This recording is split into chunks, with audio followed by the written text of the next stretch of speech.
and today we'll come back on something that is at the very core of Jaquet-Droz identity, the automata dimension, and we'll quickly come back on the history of Pierre Jaquet-Droz, the man that gave his name and legacy to the brand. And we will do so by going over the fabrication process of the Lady 8 flower, the automata version of a watch which takes this 8 design feature with regular Lady 8 timepieces. You'll find the timepiece indication in the lower part of this watch, and the upper part consists of a rotating marble which you can play around with. But in the automata version, this is where you will find this animated flower which opens and turns on itself on demand. But first, let's go back on Pierre Jaquet-Droz, and I've already mentioned the high-tech dimension that watchmaking had over the past centuries in terms of mastering time, the quest for precision and its impact on the development of our society. But with Pierre Jaquet-Droz, we can also include the impact on robotics. In the mid-18th century, the Jura Mountain and its many watchmaking ateliers and talented people represented some kind of Silicon Valley of the time.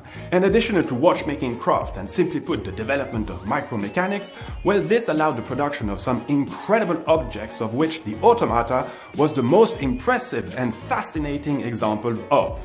Pierre Jaquet-Droz was really a genius, and he spent years and years in the development and manufacturing of what we call today androids. Imagine this. He developed a robot called the Writer, which you can program to write 40-letter long text. There's a programming wheel in the back of the droid. You choose the order of the letters, and the droid will actually then write this on a piece of paper once you activate it. Imagine the complexity of such mechanisms with the tools of the days. Well, in total there are 3 known droids like this one.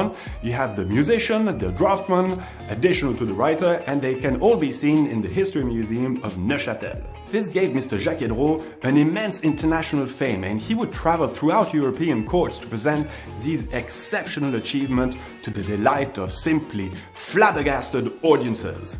On top of these robots, Jaquet-Droz also produced some other incredible automatas, slightly more traditional, if we can say this, where these ones would bring to life scene in the nature, singing birds, flower streams, flowers, and naturally, with generally a clock somewhere in the middle. It's this legacy that today's Jaquet-Droz is trying to maintain by bringing this automata dimension inside wristwatches. And we've seen a fine example of this with the charming bird and bird minute repeater watches. So we know and have already talked about Jaquet-Droz's strong know-how when it comes to métier d'art, these fine crafts such as engraving, enameling, micropainting, special marquetry techniques.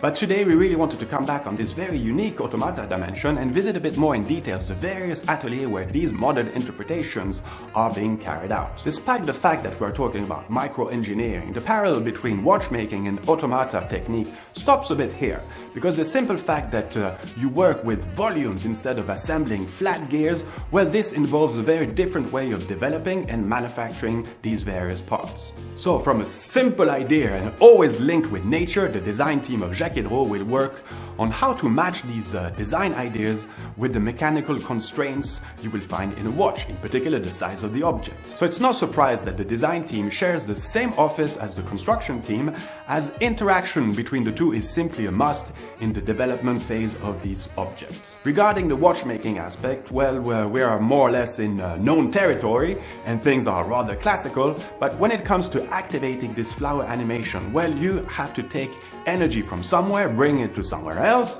and make this entire mechanism as reliable as possible, meaning that the wearer should be able to activate as much as she wants the opening of the flower without any worries or breakage or misuse. You want the petals to open harmoniously and be consistently synchronized, otherwise it would simply lessen the poetic feeling of the animation.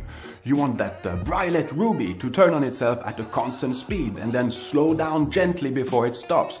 These are all minute details that are simply integral to the overall appreciation of the animation and requires a lot of testing and development. The final assembly takes place in a dedicated automata atelier where 2 persons will work on these fine timepieces and will extensively test yet again all these fabulous objects. I know there are still some untold secrets in terms of how they develop these automata movements, and hopefully will be part of a future report, because though I will not wear a Lady A flower myself, I could totally see myself with a charming bird on the wrist. Must be quite interesting to see the reaction of people around you with such an object on the wrist, and therefore maybe reenacts the same type of excitement these first droids must have had on the public of the 18th century.